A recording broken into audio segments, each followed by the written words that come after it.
And it was quite interesting that, yeah, I suppose that, like with the record, the concert started off as a sort of, started from our artist roster that was within Phonogram, whether it was, you know, Dire Straits or an Elton John or people like that.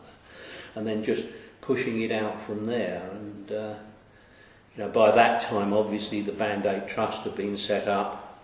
So, you know, you've got the lawyers like John Kennedy involved, so, you know, the legal aspects of dealing with the artist managers and stuff like that had moved on. So it was far more professional, the whole sort of Live Aid thing, as opposed to the Band Aid, which Band Aid was actually a Band Aid stuck on every movement that you made. But Live Aid, yeah, I know, you know, you see the documentaries of some of it, and you can see the frustrations of obviously trying to pull together a global event, you know. And of course, you know, I guess people all have their own special memories of that day, you know, and a fascinating day, I think, that for the whole world, really, and especially the musical world. Yeah. Difficult to know. It obviously touched people in the UK enormously. I think I don't know. I get the feeling the American thing was big. How big? Obviously. I'm not sure, of course, because our media took it in a different way. I mean, it just closed everything off to this thing that was happening, wasn't it? It was just as if, like, I don't know, like a man on the moon or something. Yeah. You know, everybody had to be there, or had to watch it, or had to be involved in it, you know.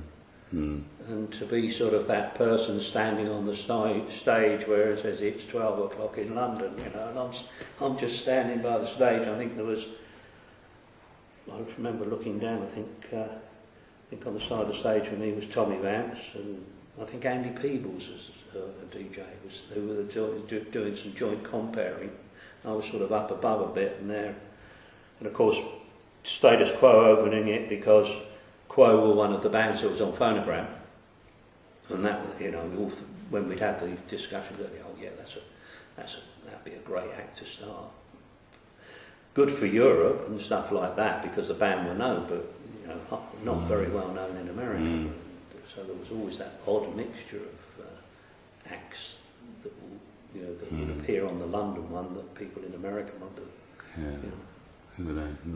But but were you aware on the day the scale of the thing?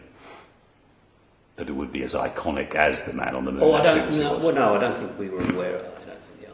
Iconicness. I think we had this build-up and of anticipation, but at the same time, you've got the odd little rumble from the artist.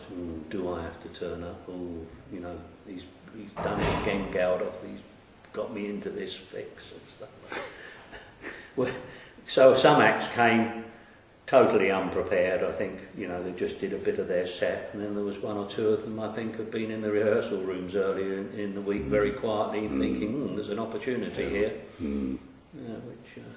But no, you only got the sense of, well, I certainly, you know, got that sense of, I sort of arrived with my wife and daughter like any normal person would. You know, I didn't have any VIP passes to go into the parking areas or anything. I just parked my car like anybody, made my way in, and then I got my tickets to pick up, and then luckily I had that pass in it.